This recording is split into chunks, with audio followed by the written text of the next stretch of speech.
Hello po sa ating mga kabutbot sa Luzon, Visayas at Mindanao. So nandito na po tayo sa Barangay Matalaba. Update ko lang po kayo because we're going to Sir Efren Nakawili para po sa isang 70th birthday ng kanyang nanay. So invited po tayo, then we should be there. And syempre, makikita po natin dito kung sino-sinong ating mga kasama sapagkat isasama po natin yan sa ating vlog.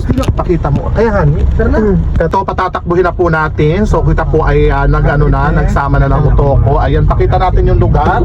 May mga bata baka magtatakbo. Ipit ay tegi. And syempre, ayan, see you there guys. I love you. Po, nandito na naman po tayo mga kabutbot sa Luzon, Visayas at Mindanao. Mga ngaina na naman po tayo at kagabi tayo ay lalasing na.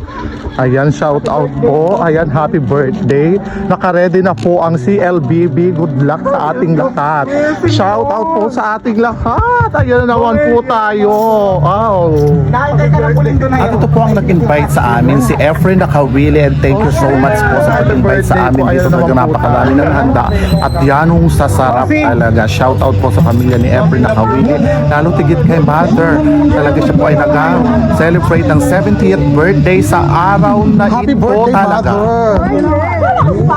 Napakaligaya talaga ni mother sa araw na ito sapagkat kumpleto ang kanya mga anak, dumating lahat. Siyempre ang pinakamaganda ay Sir Efren Nakawili talaga at siya nag-iisang babaeng salanta. At yan po ay after nating kumain at tayo naman ay mag-iinom na with CLBB. Meron tayong pulutang menudo, meron tayong humba, may dinilawang manok at iba pa. Siyempre hindi mawala ang watermelon or pakwan dahil ito po ay nakakapagbuelya sa araw na ites. And thank you so much po. At siyempre shoutout po sa ating mga kasama, shoutout po sa mga taga Luzon, Visayas at Mindanao. Mahal mo ako, kumain tayo ng handa at ng humba. Ayan, at siyempre shoutout po sa ating mga kasama na nandito. Ayan, makikita napakagaganda talaga.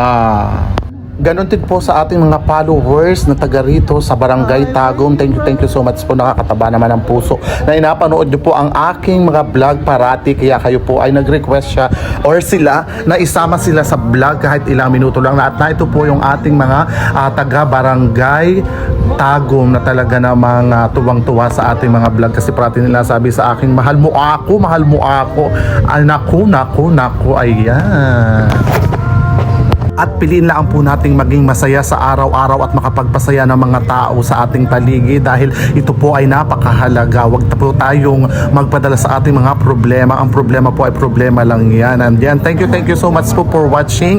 And sa lahat ng hindi pa po nakakapag-follow, mahal mo ako, i-follow mo po ako. I love you all and God bless us all. See you to our next vlog.